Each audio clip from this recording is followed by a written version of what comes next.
আমার পিছন দিকে কার্গিল হাইওয়ে পাস হয়ে চলে যাচ্ছে লে। আপেল চলেছে মার্কেটে। দাঁড়িয়ে আছি নদীর ধারে, লাঞ্চ করার জন্য দাঁড়িয়েছি। পিছনে ব্যাকগ্রাউন্ডটা দেখুন, জাস্ট ফাটাফাটি।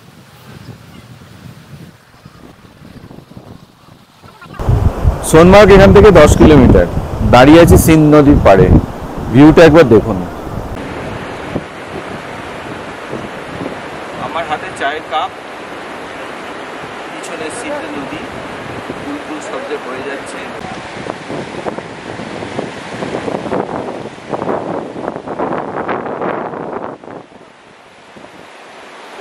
ঘরের জানলা থেকে গ্লেশিয়ারের ভিউ একটু একটু করে জুম করছি, দেখুন। সোনমার্গে হোটেলের ঘরের জানলা থেকে সামনের পাহাড়ে গ্লেশিয়ার। এটা ভালো লাগলে চ্যানেলটা সাবস্ক্রাইব করে উৎসাহ বাড়াতে ভুলবেন না কিন্তু। সোনমার্গে আমাদের হোটেল সোনমার্গ প্যালেস। জজিলা পাসে দাঁড়িয়ে আছি। জজিলা পাস ন্যাশনাল হাইওয়ে 1-এর ওপর কানেক্ট করেছে কার্গিলকে সোনমার্গের সাথে। দ্রাস ভারতের শীতলতম আর পৃথিবীর দ্বিতীয় শীতলতম স্থান, হলো ভারতবর্ষের শীতলতম স্থান। এখন দিনের বেলা দুটোর সময়, অক্টোবর মাসের মাঝামাঝি। এখন টেম্পারেচার 9 ডিগ্রির কাছাকাছি। এই হলো টাইগার হিল। 1999-এর নভেম্বর মাসে এই টাইগার হিলই ক্যাপচার হয়ে গেছিল। আমি এখন দাঁড়িয়ে আছি কার্গিল ওয়ার মেমোরিয়ালের সামনে। কার্গিল যুদ্ধের হিরো বোফোর্স কামান। Salute to Indian army. Live snowfall, অসাধারণ এক্সপিরিয়েন্স। যাদের এখনও কোনোভাবে আমার কলকাতা থেকে দিল্লি থেকে কাটরা, পেহেলগাঁও হয়ে গুলমার্গ পৌঁছানো এবং গুলমার্গ ঘোরার ভিডিও দেখা হয়নি, তাদের জন্য উপরে আই বাটন আর নিচে ডেসক্রিপশন বক্সে পুরো প্লেলিস্টের লিঙ্কটাই দেওয়া রইল। প্লিজ দেখে নেবেন, তাহলে কন্টিনিউটিটা বুঝতে সুবিধে হবে। তাহলে আর দেরি না করে শুরু করা যাক আজকের গুলমার্গ থেকে সোনমার্গ থেকে দ্রাস, কার্গিল হয়ে শ্রীনগর পৌঁছানোর গল্প। দিনের শুরু হয়েছিল জেকেটিডিসি আলাম্বাল হাটস থেকে বুটাপাথরি বেড়ানো দিয়ে। দুপুরবেলা আমরা বুটাপাথরি থেকে ফিরে এসে জেকেটিডিসি হাটস থেকে আমাদের লাগেজ নিয়ে আলাম্বাল জেকেটিডিসি হাটসকে বিদায় জানিয়ে যাত্রা শুরু করলাম সোনমার্গের পথে। গুলমার্গের হিলি এরিয়া থেকে তাংমার্গে নামার পথে দেখলাম কিছু গাইড আগত গাড়িগুলোরকে দাঁড় করাচ্ছে এবং নিজেদের প্রয়োজন তাদের বোঝানোর চেষ্টা করছে, যাতে তারা গাইড নেয় এবং গুলমার্গ ঘোরার জন্য তাদেরকে ব্যবহার করে। এখন আমরা নেমে এসেছি তাংমার্গে। শীতকালে যখন বরফ জমে যায় তখন গাড়ি আসে এই তাংমার্গ অবধি। গাড়ি এখানে রাখা থাকে আর চেন লাগানো গাড়ি আলাদা ভাড়া দিয়ে নিয়ে গুলমার্গ যেতে হয়। এখন পার হচ্ছে কুনজার টাউন, যেটা হস্তশিল্প আর কাঠের কাজের জন্য বিখ্যাত। কুনজারের পর আসে মঙ্গম। এটাও আর একটা ছোট টাউন যেটা হস্তশিল্প আর কাঠের কাজের জন্য বিখ্যাত। গাছ থেকে আপেল পাড়া শুরু হয়ে গেছে আর ট্রাকে করে চলেছে মার্কেটে। এই সেই তোরণ যা গুলমার্গের রাস্তা শুরু হওয়ার ল্যান্ডমার্ক। এবার আমরা ঢুকে পড়লাম মেন রোড ছেড়ে গলির মধ্যে। গলির দুধারে কাশ্মীরি বিভিন্ন ধরনের এখনকার বাড়ি কীরকম হয় চোখে পড়ছে। শরৎকাল, গাছের পাতা সবুজ থেকে আস্তে আস্তে হলুদ হচ্ছে, রং চেঞ্জ হচ্ছে, দারুণ সুন্দর লাগছে। তাংমার্গ থেকে কিছুটা প্লেনল্যান্ডের মতো রাস্তা শুরু হয়েছিল, আবার পাহাড় দেখা যাচ্ছে, আবার আমরা পাহাড়ের দিকে এগোচ্ছি, যাব সোনমার্গ। যত এগোচ্ছি তত পীরপঞ্জাল হিমালয়ের দিকে আবার এগিয়ে চলেছি। সোনমার্গ যাওয়ার পথে এক জায়গায় চা খেতে দাঁড়িয়েছি। আমার পিছন দিকে কার্গিল হাইওয়ে, এটা সোনমার্গ হয়ে দ্রাস হয়ে চলে যাচ্ছে লে। আর এদিক থেকে আমরা এসেছি, চলেছি 1 নম্বর জাতীয় সড়ক দিয়ে। এই রাস্তা শ্রীনগর থেকে লে অবধি বিস্তৃত। সোনমার্গ যাওয়ার পথে, সোনমার্গ এখান থেকে 30 কিলোমিটার মতন। সিন্ধ নদীর পাশে লাঞ্চ করার জন্য দাঁড়িয়েছি। পিছনে জাস্ট ব্যাকগ্রাউন্ডটা দেখুন। এই সিন্ধ নদী কিন্তু সিন্ধু নদী নয়। ওপরের পাহাড়ের ওপর থেকে বরফ গলা জল নেমে আসছে সিন্ধ নালা হিসেবে। সিন্ধ নদীর পাশেই রয়েছে রাজা ধাবা। আমরা এখানেই লাঞ্চের অর্ডার দিয়েছি। দুপুরে লাঞ্চের মেনু কাশ্মীরি পোলাও আর কড়াই পনির, সঙ্গে পেঁয়াজ দিয়েছে আর তন্দুরি রুটি আসছে। এরকম একটা জায়গায় বসে লাঞ্চ করলে খাবারের স্বাদ যেমনই হোক না কেন অনেক অনেক গুণ বেড়ে যায়।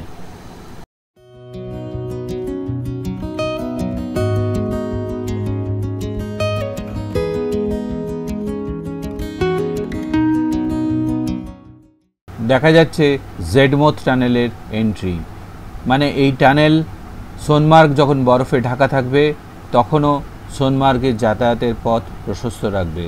সেই টানেলের শুরু এটা। অমরনাথ যাত্রা যেমন পেহেলগাঁও থেকে হয়, অমরনাথ যাত্রা বালটাল থেকেও হয়। দূরত্বটা একটু কম কিন্তু স্টিফ রাস্তা।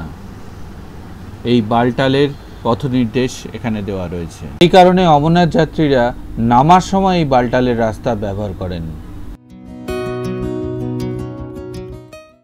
সিন্ধু নদীর খুব কাছাকাছি এখন আমরা।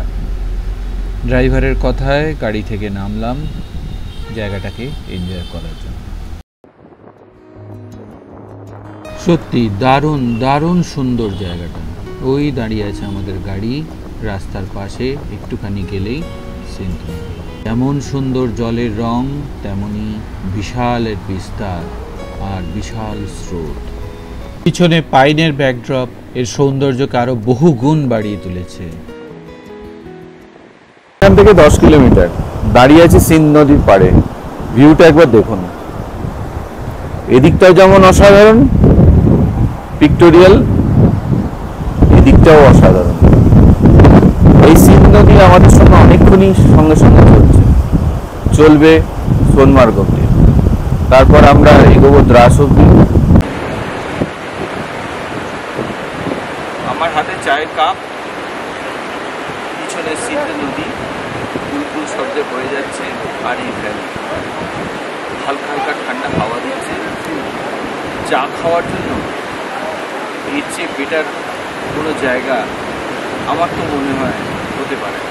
একটু আগে লাঞ্চ করেছি, এখন বিকেলের চাটা এখানে বসে খাচ্ছি। সোনমার্গ থেকে 10 কিলোমিটার বাকি, 10 কিলোমিটার গেলেই इन बहते हुए नदियों में हम हैं, इन जन्नतों में हम हैं, आज के दिन हम यहाँ और आप मेरे साथ हैं, ये कश्मीर है। সোনমার্গ আর মাত্র 3 কিলোমিটার, কার্গিল 123 কিলোমিটার আর লে 348 কিলোমিটার। ঢুকছি সোনমার্গে। Welcome to Sonamarg. 6.5 কিলোমিটার দীর্ঘ জেডমোথ টানেল, যার আরেক নাম সোনমার্গ টানেল।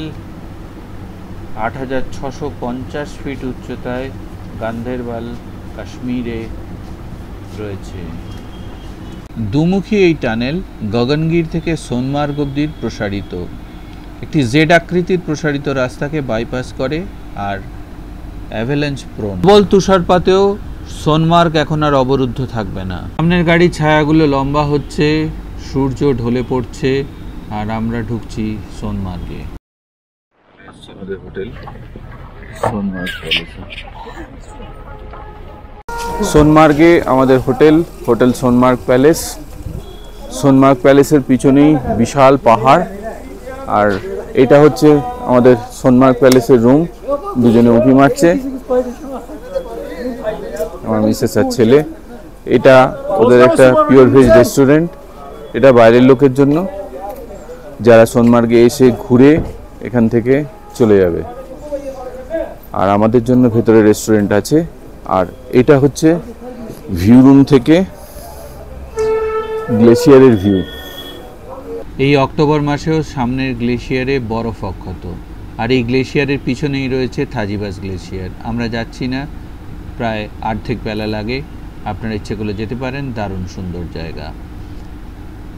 ঘোড়ায় করে যেতে হয়, অন্য কোনো কমিউনিকেশন নেই। আর আমাদের হোটেলের পিছনেই বয়ে গেছে সিন্ধ নদী। পড়ন্ত বিকেলের আলোয় সোনমার্গ সোনামার্গ হয়ে উঠেছে। সোনমার্গ মিডোজ অফ গড নামেও বিখ্যাত। এর ন্যাচারাল বিউটি, লাস গ্রিন মিডোজ আর পিকচার স্কোয়ার ল্যান্ডস্কেপের জন্য ভীষণ ভীষণ পপুলার। শ্রীনগর থেকে এসে অনেকে দেখে ফিরে যান। 1 নম্বর জাতীয় সড়কের সামনেই আমাদের হোটেল, আর তার সামনেই রাস্তার পরে এই বিশাল গ্রিন মিডোজ। বরফ পড়লে পুরো মিডোজ ঢেকে যায় আর অসাধারণ একটা তুষার শুভ্র চেহারা নেয়। এরকম একটা জায়গায় বসে ঘন্টার পর ঘন্টা কাটিয়ে দেওয়া যায়। সামনে পাহাড়ের মাথায় বরফের মুকুট, এই লাশ গ্রিন মিডোজ, আর সামনে রোদ্দুর এসে পড়ে ঝকঝকে সোনার মতো লাগছে সোনামার্গ। একটু দূরে বয়ে গেছে সিন্ধ নদী। এই পনিগুলো আশেপাশে যেমন ছোট ছোট রাইডের জন্য ব্যবহার করা হয়, আবার এরাই যায় থাজিবাস গ্লেসিয়ার। সোনমার্গে পীর পঞ্জাল পাহাড়ের পিছনে সূর্য অস্ত গেছে, সন্ধ্যা হয়ে আসছে, অন্ধকার নামছে।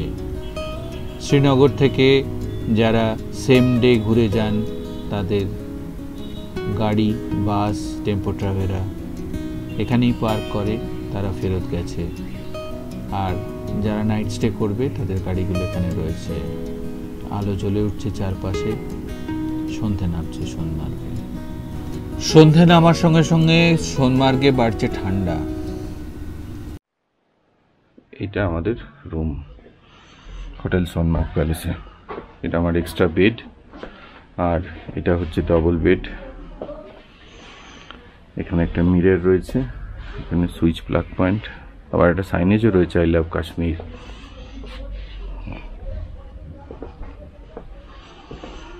এখানে জামা কাপড় ঝোলানোর জন্য হ্যাঙ্গার রয়েছে, পয়েন্ট রয়েছে এদিকে একটা, ওদিকে একটা। এটা আমাদের জন্য ইম্পর্টেন্ট। আর এই হচ্ছে washroom, fine, neat and clean. আমাদের সেন্ট্রাল গিজার সিস্টেম আছে, যার জন্য এখানে গিজার দেখছি না, তো ওয়েল ডেকোরেটেড ওয়াশরুম না।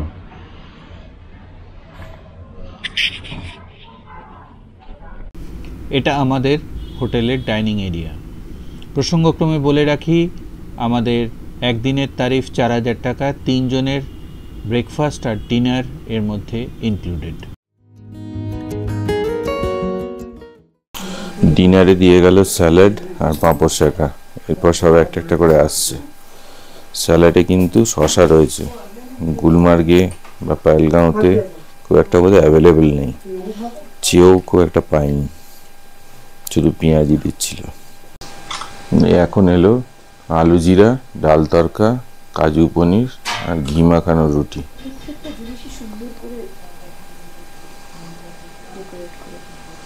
দেখে তো মনে হচ্ছে বেশ ভালোই স্বাদ হবে। এই রেস্টুরেন্টটা ভেজ, হোটেলটাতেও যে খাবার সার্ভ হয় সব ভেজ, নন ভেজ কিছু নেই। খাবারের টেস্ট কিন্তু বেশ ভালো ছিল। খেয়ে তাড়াতাড়ি উঠে পড়েছি, ডাইনিং টেবিলে বসে আর শ্যুট করতে পারলাম না। সকালবেলা ব্রেকফাস্টে পনিরের পরোটা আর গোবির পরোটা আসছে, তার সঙ্গে আচার ঘরে দিয়ে গেছে। আমরাই বলেছিলাম ঘরে দিতে, তাড়াতাড়ি বেরোবো বলে ডাইনিং আছে। হোটেলের দোতলায় এটা একটা প্রার্থনার ঘর। আজকে সকালের টেম্পারেচার ছিল -1 ডিগ্রি। Good morning. আজকে সোনমার্গের হোটেল থেকে বেরোচ্ছি, মেঘলা আকাশ, সকাল সকালই বেরিয়েছি, যাব কার্গিল ওয়ার মেমোরিয়াল। রওনা দেওয়ার সঙ্গে সঙ্গে আমাদের সঙ্গ নিয়েছে সিন্ধ নদী, আর এগিয়ে চলেছি আমরা ভারতের শীতলতম স্থান দ্রাসের দিকে। যত এগোচ্ছি ভূপ্রাকৃতিক পরিবর্তন তত বেশি করে চোখে পড়ছে সবুজ পাহাড়, গ্রিন প্যাস্চার হারিয়ে গিয়ে শুকনো রুক্ষ পাহাড় দেখা দিচ্ছে। আমরা বালটালের খুব কাছাকাছি। জুলাই আগস্ট মাসে এই নিচেই অমরনাথ যাত্রার ক্যাম্প লাগে। উচ্চতা ক্রমশ বাড়ছে আর নিচে দেখা যাচ্ছে যে জায়গা থেকে আমরা এখন এই উচ্চতায় উঠে এসেছি। এই জায়গাটায় জজিলা পৌঁছানোর আগে রাস্তার অবস্থা কিন্তু খুবই খারাপ। খুব সাবধানে এখানে কিন্তু গাড়ি চালাতে হয়। উপর থেকে নিচের অংশটা যে কি অপূর্ব লাগছে কি বলবো, যেন চোখ ফেরানো যাচ্ছে না। নিচে দিয়ে বয়ে গেছে সেই সিন্ধ নালা, যা আশেপাশের উঁচু পাহাড়ের মাথার বরফ গলা জলে পুষ্ট। দক্ষ শিল্পীর তুলিতে আঁকা এ যেন এক চলমান পিকচার পোস্টকার্ড। দেখুন।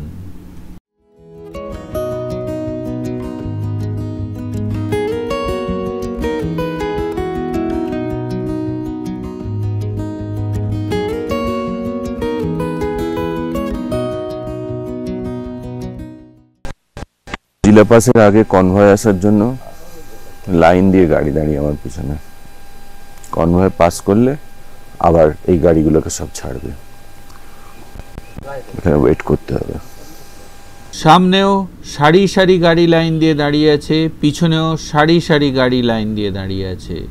পাশের পাহাড় থেকে পাথর গড়িয়ে পড়ার প্রবণতার জন্য নিচের অংশ বাঁধানো। ভ্যালি আর সিন্ধ নদীকে আরও কাছ থেকে ভালো করে দেখা যাক।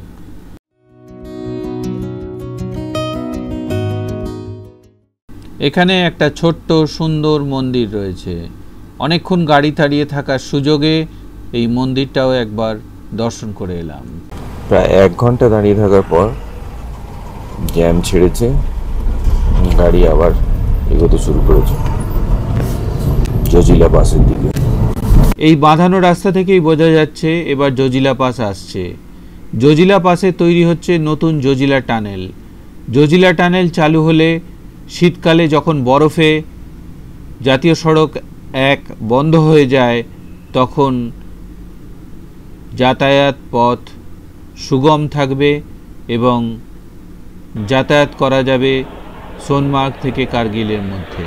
পরিবর্তিত ভূপ্রাকৃতিক বৈশিষ্ট্য আর দূরে পাহাড়ের মাথায় বরফ, দুটোই দেখার মতো। 11,649 ফিট হাইটে জজিলা পাসে দাঁড়িয়ে আছি। জজিলা পাস ন্যাশনাল হাইওয়ে 1 এর ওপর কানেক্ট করেছে কার্গিলকে সোনমার্গের সাথে। এই হচ্ছে জজিলা পাস। সমস্ত ট্যুরিস্ট গাড়ি এই জজিলা পাসে দাঁড়ায়। এখানে বেশ কিছু টি স্টল, খাবারের দোকান রয়েছে।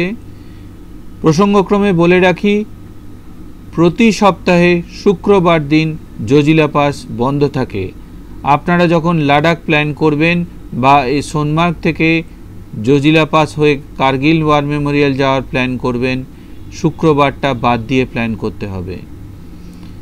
জজিলা পাস লাদাখ যাওয়ার পথে অত্যন্ত গুরুত্বপূর্ণ একটা পাস, কিন্তু এই পাসের উচ্চতা লাদাখে যতগুলো পাস ক্রস করতে হয় তার মধ্যে সবচেয়ে কম।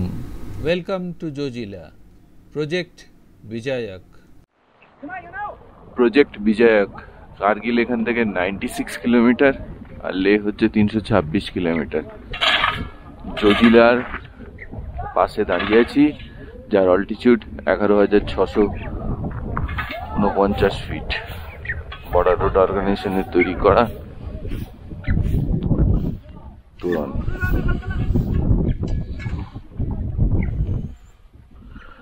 এখানেও সাইনেজ রয়েছে।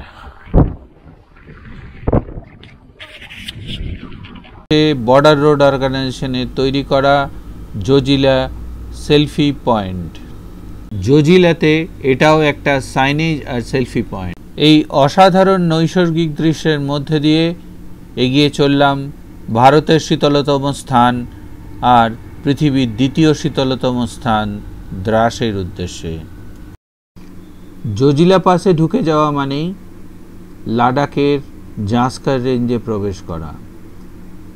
লাদাখ মানে ট্রান্স হিমালয়ান রেঞ্জের মধ্যে আমরা বেড়াচ্ছি। ট্রান্স হিমালয়ান রেঞ্জ মানে হিমালয়ের দক্ষিণ দিকে আমরা থাকি, দক্ষিণ থেকে হিমালয়ে ওভারকাম করে বা ক্রস করে আমরা উত্তর দিকে যাব। এই ট্রান্স হিমালয়ান রেঞ্জের পাহাড়ের বৈশিষ্ট্যই হচ্ছে এই ন্যাড়া পাহাড় আর রকি মাউন্টেন। শীতল মরুভূমির অংশ, লাদাখে গাছপালার পরিমাণ খুবই কম, তাই অক্সিজেনের অপ্রতুলতাও দেখা যায়।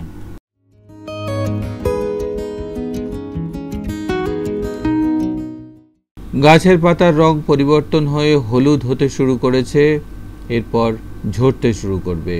পৌঁছে গেলাম ভারতের শীতলতম স্থান আর পৃথিবীর দ্বিতীয় শীতলতম স্থান দ্রাসে। পৃথিবীর দ্বিতীয় শীতলতম স্থান যেখানে মানুষ বাস করে, এটাই লেখা আছে এই সাইনবোর্ডে। দ্রাস থেকে কার্গিল 58, লামায়ুরু 160 আর লে 283। এখন দিনের বেলা দুপুর 2টোর সময়, অক্টোবর মাসের মাঝামাঝি। এখন টেম্পারেচার 9 ডিগ্রির কাছাকাছি। রাত্রে এখানে টেম্পারেচার হয়তো মাইনাসে চলে যাবে। চারিদিকে প্রচুর ঠান্ডা হাওয়া। কার্গিল ওয়ার মেমোরিয়ালের ঠিক পিছনে যে পাহাড়টা রয়েছে, এই পাহাড়টার নাম টোলোলিং, আর এর পিছনেই রয়েছে 5140 পিক, যেটা ক্যাপচার হয়ে গিয়েছিল রিকভার করার জন্য যুদ্ধ। এই হলো সেই টাইগার হিল, আর টাইগার হিলের পাশেই রয়েছে রাইনো হিল, আর দুটোর মাঝখানে যে পাহাড়টা দেখা যাচ্ছে সেটার নাম PT4875। এটা পার্কিং, এটার নাম Batra paid parking. Kargil war memorial কিন্তু কার্গিলে নয়, দ্রাস থেকে 50 কিলোমিটার এগিয়ে কার্গিলের আগে কার্গিল ওয়ার মেমোরিয়াল। এই হচ্ছে কার্গিল ওয়ার মেমোরিয়ালের এন্ট্রি পয়েন্ট। এই বাঁদিকে মানচিত্র, দুটো ভাষা লেখা। ওয়ার মেমোরিয়ালে ঢোকার জন্য একটা আইডি কার্ড লাগে। মানিব্যাগ ছাড়া আর কোনো রকম ব্যাগ অ্যালাউড নয়। যে পথটা দিয়ে আমরা হেঁটে যাচ্ছি তার নাম বিজয়। এই বাঁধানো রাস্তা ছাড়া ঘাসের ওপর দিয়ে কোনোভাবেই যাওয়া যাবে না। বাঁদিকে রয়েছে যুদ্ধে ব্যবহার করা MiG-21। এই পথের চারপাশে 20টা ন্যাশনাল ফ্ল্যাগ রয়েছে, আর রয়েছে আবক্ষ মূর্তি। প্রথম 2 জন পরমবীর চক্র প্রাপ্ত, আর পরের 6 জন মহাবীর চক্রে ভূষিত। এই পিতলের ওয়ালে 545 জন বীর শহীদের নাম। এখানেই সেই শহীদ হওয়া সোলজার এবং ক্যাপ্টেনদের স্মারকগুলো রয়েছে। এই শহীদদের আত্মবলিদান সব কিন্তু কার্গিল যুদ্ধে নয়, আরও বিভিন্ন সময় এই শহীদদের আত্মবলিদান এই শুরু হয়েছে 1962-তে ইন্ডো চায়না ওয়ার থেকে। এই জায়গায় দাঁড়িয়ে সত্যি মাথা নত হয়ে যায় শ্রদ্ধায়, আর অবশ্যই বলতে ইচ্ছে করে স্যালুট টু ইন্ডিয়ান আর্মি। অমর জওয়ান জ্যোতি, এখানে 100 ফুট উঁচু ইন্ডিয়ান ফ্ল্যাগ রয়েছে, আর ইন্ডিয়ান আর্মির 19টা রেজিমেন্টের ফ্ল্যাগ রয়েছে। যখন যে রেজিমেন্ট এখান থেকে চলে যাবে তাদের ফ্ল্যাগও চলে যাবে, নতুন রেজিমেন্ট আসলে তাদের ফ্ল্যাগ এখানে ইনক্লুডেড হবে। হার্ট অফ রিমেমব্রেন্স, এখানে যুদ্ধের ইতিহাস বিভিন্ন মডেল আকারে বর্ণনা করা হয়েছে। আর রয়েছে যুদ্ধে নিহত শহীদদের লেখা শেষ চিঠি এবং শত্রুপক্ষের কাছ থেকে প্রাপ্ত অস্ত্র।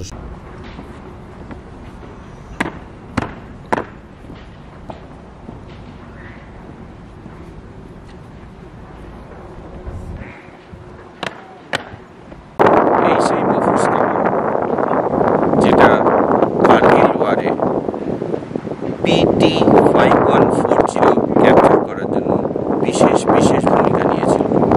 আর এই কামান ব্যবহার করার জন্যই পাকিস্তান আর্মি কিন্তু খুব সহজে পর্যদস্ত হয়েছিল। এই বফোর্স কামান এখানে রাখা আছে, এটাই মোটামুটি শেষ ব্যবহার বফোর্স কামান। Bofors, the real war hero, সামনে ছবি নেওয়ার ব্যবস্থা রয়েছে। 40 কিলোমিটার ছিল এর রেঞ্জ, আর প্রায় 2.5 লাখ গোলা ছোঁড়া হয়েছিল এই যুদ্ধে এই কামান থেকে। একটা গরম গরম ম্যাগি, আজকে দুপুরের লাঞ্চ। ওয়ার মেমোরিয়ালের উল্টো দিকে একটা ধাবা রয়েছে, এই ধাবায় ওই যে ওয়ার মেমোরিয়াল দেখা যাচ্ছে।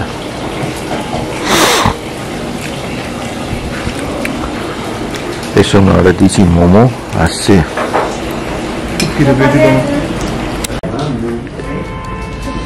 ওই এলো গরম গরম মোমো, ভেজ মোমো, দুধ চাটনি। এবার ফেরার পালা। সোনমার্গ হয়ে শ্রীনগরের উদ্দেশ্যে যাত্রা। ওয়ার মেমোরিয়াল থেকে ফেরার সময় 3 মাস ধরে রক্তক্ষয়ী যুদ্ধে বীর শহীদদের বলিদানের কথা ভেবে ভারাক্রান্ত মন নিয়ে ফিরছি।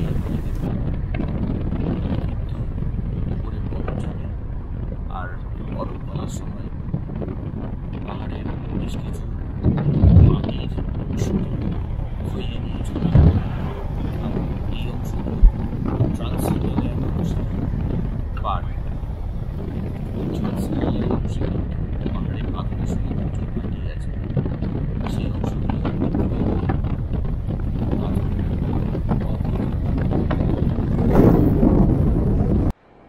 এই গ্রামটার নাম পান্দ্রাস।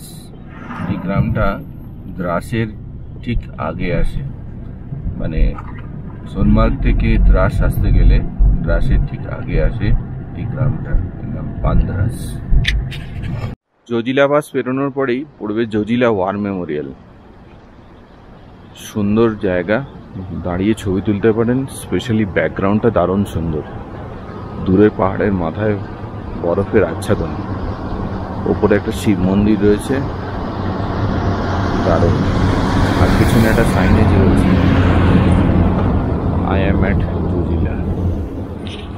জজিলা বাস থেকে ফিরে যাওয়ার আগে, জজিলা বাসের ঠিক আগেই রাস্তায় স্নোফল শুরু হয়ে গেছে। দেখুন হালকা হালকা স্নো আমার মুখের উপরে সে পড়ছে, কতটা ফিল করছেন জানি না। কাশ্মীরে এসে আপেল দর্শনও হলো, স্নোফলও হলো, আর কি চাই।